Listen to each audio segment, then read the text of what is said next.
You ready, Nick? Let's get him. Play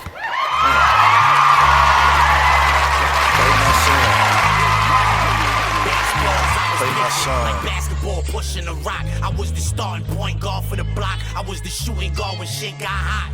Like Ja Morant, the youngest nigga in the hood with a spot. Hey, yo.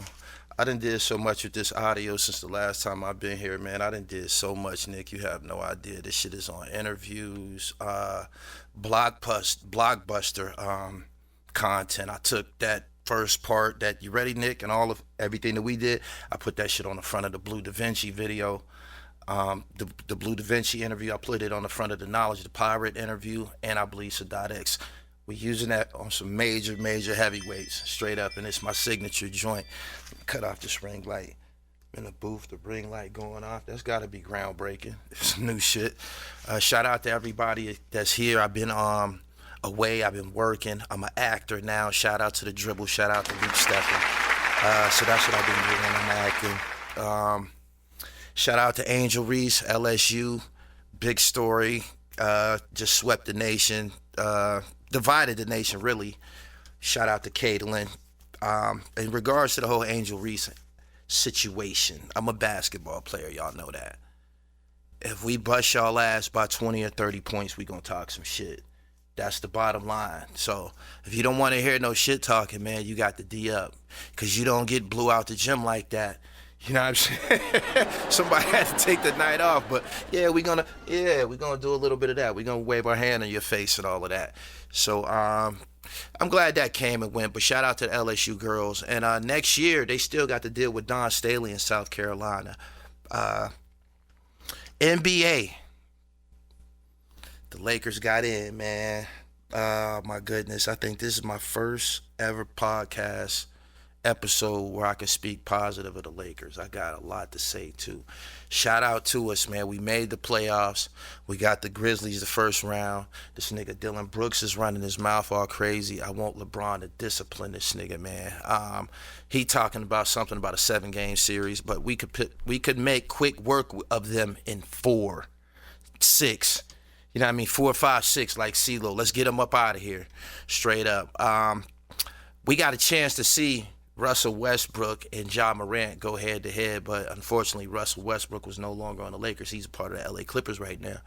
But he did his thing to Ja. Ja couldn't do nothing with Russ. A lot of people have been comparing or mentioning Ja Morant as far as being the top point guard in the league. In my opinion, Russell Westbrook is the top point guard in the NBA. He don't start all the time, whatever, but doing point guard duties, dishing the rock, penetrating, getting your teammates involved. Russell Westbrook does that like unlike none other. And I wish great things for him. When we played them, of course I'm going for the Lakers, but I wanted to see Russ do good, and he played a real good game. Speaking of the Clippers, though, Russell Westbrook ain't the one to kill you. Sounds funny saying that, but he's not the one to kill you. They got a guy that comes off the bench named Norman Powell. I call him Norman Bates. This boy's a stone cold killer. He come in the game to squeeze the life out of you. Yeah, Paul George has been hurt, and Norman Powell don't miss a beat.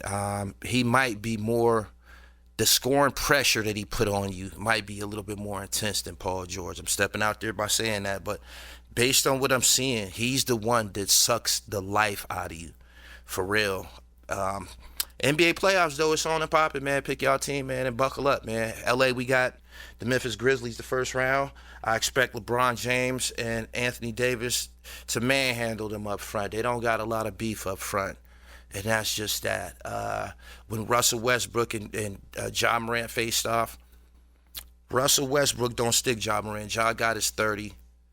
Whenever Ja was sticking Russ put it on him, though. So we got a chance to see that Ja, he might be a little suspect in the defensive department. Nobody ever accused him of playing great defense. Getting back to the latest in the hip-hop world, I be online and I look at everything that's going on, and y'all don't have a whole lot of media going on.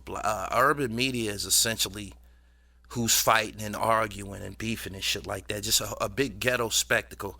But as far as organic, hardcore, dope hip-hop trends and shit like that, Gully TV. Shout out to Knowledge the Pirate. Shout out to the opioid era. Shout out to Sadat X. Shout out to Roscoe P. Cold Chain. Y'all hear these names I'm running off? These are all the guys that's been on the show lately. And we're going to continue to apply pressure, man. This is a hip-hop platform. And the fact that everybody else is doing some other shit, it makes me stand out just a little bit more. So I'm going to stand on those principles. Hip-hop, sports, and fashion, that's what I do. Troy Ave is the biggest story in hip-hop. As y'all all know, Taxstone was convicted of manslaughter in the shooting death of Bang at Irving Plaza. It's almost like Taxstone wasn't convicted. It's almost like Troy Ave beat the case. It's like Troy Ave beat the case. People don't even really talk about Taxstone. In the past couple of weeks, Troy Ave has went on a fucking tear. Straight up, he's ran over anybody to step to him. And this is what I mean by the definition of having your dribble right. They can't do nothing with him. Everybody to step to him, these are people that don't got nothing going on. For instance, my son dropped a diss record today on Troy Ave. That shit is null and void because the other 11, 12 months of the year, you don't do nothing, my nigga. You don't have a tangible rap career. You only rapping to try to dim Troy Ave's light. You didn't put out an album in 2022. You know what I'm saying? You ain't got nothing going on in 2023. A lot of y'all don't got nothing going on in 2023. What y'all do have going on is talking about Troy Ave. If you notice, this and activities like this have superseded the actual art of creating music. Like most people, most of these entertainers, they're not known for their body of music or what they putting out into the street. They're known for the last person they beef with or some type of controversy. You know what I'm saying? So it's not very, very hard to insert yourself into the hip-hop game right now because 80% of motherfuckers ain't doing hip-hop. A lot of these niggas just sending this shit to be seen. Like, that's the primary thing. It has taken over everything. It has come to the very, very front of media, being seen. You got Charlie Rock LD on YouTube. He's on Fat Joe. Been on Fat Joe the last few years. You got Cuban Link. He on Fat Joe. You got the whole world on Maino. Maino, this is a very, I don't even know what to fucking say. I do know I ain't got no problems with you, man. I was hustling this shit the whole time. You kind of got in the middle and kind of like was trying to disrupt my hustle and flow. You was kind of just trying to disrupt that. I believe you got a better understanding of who I am now. But getting back to you, man, with this chain, this Troy Ave thing. Now let's go from start to finish. Troy Ave mentioned Maino's name in court. Not voluntarily. He was asked during cross-examination about things that went on at Urban Plaza, and he wasn't talking about Maino. He mentioned Maino's name. Maino took this opportunity to make a video in some type of Maybach or some old car, and pulls out an old chain that he apparently pilfered from Troy Ave at Irving Plaza 7 years ago. Follow me for just a minute. He somehow Troy Ave's chain ended up on the floor, whatever. We all know niggas will skip with some jewelry. This is just known. But Maino had a relationship with Troy Ave. He's on camera with Troy Ave. They have songs together. They have been viewed as having some type of a Brooklyn alliance. Maino has even posted on his Instagram or Twitter in the past the solidarity that exists between him and Troy Ave, allegedly. Whenever that man's chain hit the ground, whenever it reached your hands, Maino, you was supposed to call him and say, yo, homie, I got your chain. You dropped your chain and shit. Even if it was fake. You were supposed to get a nigga his chain back. You probably wasn't even supposed to get to the part of examining it to determine was it real or fake, because you was trying to give your little homie his chain back. You said that Troy Ave referred to you, Maino, as the big homie, but you didn't give him his chain back. So, you took the chain. You kept it for 7 years. I'm looking at the condition of the chain, the way it looks online, and you can look at the chain and tell that somebody's been polishing it. Somebody's been caring for this motherfucker. This ain't no chain that was in a shoebox or in somebody's drawer for 7 years. That's almost a decade deteriorating. No, this chain has been in rotation. You could look at it and tell. I made a general educated guess that if he had this chain for 7 years, he probably wore this motherfucker at some point. And being that he's an entertainer, there's pictures or videos of him somewhere on the internet wearing his chain. It didn't take, I did a live stream at like 9:30 at night. It didn't take no more than maybe 6 hours for the internet guys to find, I didn't find it, somebody sent it to me, for the internet guys to find his video, Mama Loves Me, which was recorded about 24 days after the Irving Plaza situation. So you got Irving Plaza, the chain comes up missing. Maino put out a video 24 days later with a chain that ironically looks almost essentially identical as Troy Ave's chain. So the internet has passed judgment. They even went further into Maino's musical catalog to find a chain that looks very, very similar in several videos during this period of time. Some people said he never stopped wearing it. Some people, Troy Ave went as far as to say the hustle hard Gotti wore the motherfucker as well. But whatever the case, it's on the floor. It's so much money on YouTube right now based on this situation. You see every day someone has a new breaking video with this Troy Ave Maino thing. This thing has went from a New York City issue, something that's going on in Brooklyn. Troy Ave, Tax Tone, Maino, they all from Brooklyn. This shit has made it to Clubhouse in front of WACK 100 now. This is something that's bizarre, very, very bizarre, because everybody knows WACK 100 don't like niggas from the East Coast. He spoke this many and many a times that he don't fuck with niggas from the East Coast. And New York, pardon me, not East Coast, New York. And New York guys can consistently, continually make an effort to reach out and try to interact with him. For some reason, I don't know what it is. He's not an NBA player. He's not an actor. He's not a major record label executive. I don't know what type of draw he carries that makes people want to attach themselves to him, but it's a mess. It's generally a lack of hard-working content, because if you had some content to put out, you would have something to stand on. You don't have to look for the next bullshit to go after. So WACK 100's job security is essentially critiquing, embarrassing, confronting, controlling affairs online that's going on in the East Coast like a puppet master. I never seen nothing like it. I don't know what made these niggas from the East Coast feel that they had to align themselves with people from the West Coast. It's just a bad relationship. Most people say that people from the East Coast have a very, very arrogant disposition and shit like that, and it causes problems.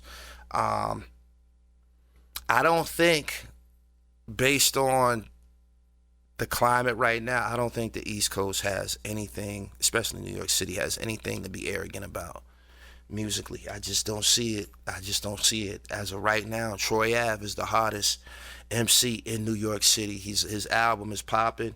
Dear Hater, I Won is popping. He's putting out videos back to back to back. He's running over Joe Budden. He's running over Tax Tone, of course. He's running over Maino, of course. He's even at Hassan Campbell. He's rolled up his sleeves, and he's going head to head with just about everybody. And everybody's baffled. It's caused what it seems like to be a hiatus in record. Nobody's recording music. It's like everybody stepped back and watching Troy Ave bug out.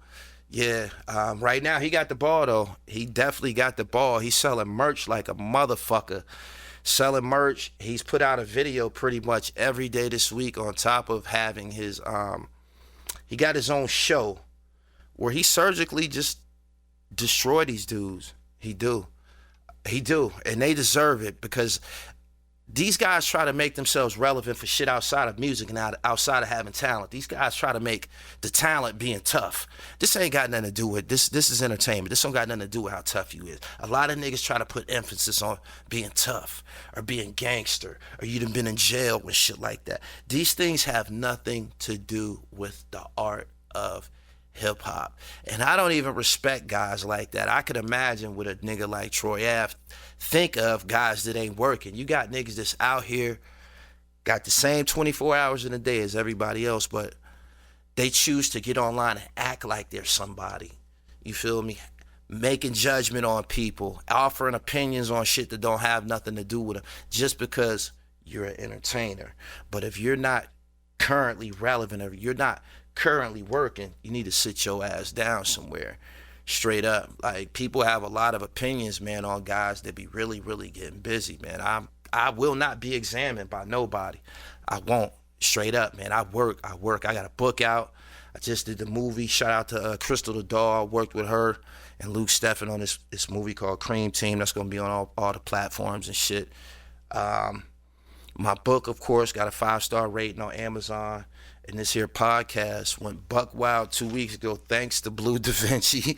Blue Da Vinci and that Big Meech episode, man, it really, really did numbers on this internet. The internet be going so fast, though, as if, that Big Meech story, you would think what could come along that could be bigger than Big Meech possibly informing.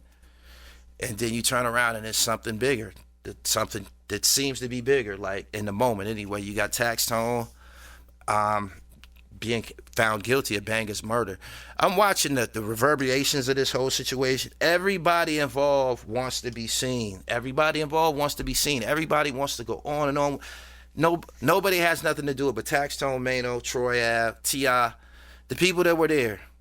You got so many motherfuckers that got opinions on this shit. China Mac. He done interjected himself in this shit somehow. He posted a video last night with a bunch of hickeys on his neck talking about somebody jumped on him. I don't know who jumped on you, my nigga, but if it was black, man, you don't look like that after a black ass whooping. So I don't know what to think about what you got going on right now, but you need to mind your business. You too high profile in black affairs. You know what I'm saying? And you another guy who don't got no music, don't got no product on the shelves, man, but stay in the latest nigga shit. And it looks laughable because you Chinese and your people don't give a fuck about niggas and shit. So I don't know why you be acting like you so concerned, like the real nigga code ratting and all of this shit bother you. It don't, because your struggle and ours is two different things, my nigga. You need to get your dribble right. I don't know what to say about the current state of society and hip hop as well, man. Like the ownership aspect, man. Niggas be acting like we don't own this shit. We do own this shit. There's people in higher positions than us corporately, but we're the creators. We the curators of hip hop music, man. Don't nothing nobody do go beyond what happens in these booths and these studios and shit. Like, some people think that what they do is a big I and little you situation. No, the big I exists in the booth. The big I exists in the studio. You feel me? Once it leaves out of the studio, then it becomes business. But when it's in here, it's hip hop, and this is art. Back to the Lakers, man, this weekend. That's what I'm doing this weekend. Got my feet up. I got to do a lot of editing. Shout out to the Opioid Era out of Virginia. We did a dope-ass video. It's on YouTube. It's on my channel. We shot it in North Carolina while I was on break from shooting my movie. It came out dope. Then I spent the block, went to Raleigh, North Carolina, looked at Sadat X, his polo collection. He got a very extensive polo collection. So that's what's been going on with the Dribble. This content that y'all be getting uploaded, I upload it to YouTube for visuals, and I put it on this podcast so the truck drivers can get a hold of it and make their way across the country. But all in all, I will continue to be a big part of this shit, Nick. You know what I'm saying? Y'all been great. I ain't gonna keep y'all much longer, man. Just in and out. Make sure y'all go to the channel and check out all my latest content. I got something coming up with Grindstone from Washington, D.C. He's a clothing designer. More from Knowledge the Pirate. He talk about his start, how he started out with Teddy Riley. And more Opioid Era, man. They got a little something that they want to say to the Clips and Pusha T. So more of the same, man. Hip hop, sports, and fashion. Y'all know how I do it over here at Gully TV. It's Friday. I'm about to roll up and enjoy the rest of my evening. Nick, you've been great. I appreciate you. Go ahead and play my song, my nigga. Let me get up out of here. Hey yo, niggas cool doing murders once again for they free base teachers. On these creative players with their EA features. He spray heaters, hit the lab, he slay features over these Dre instrumentals.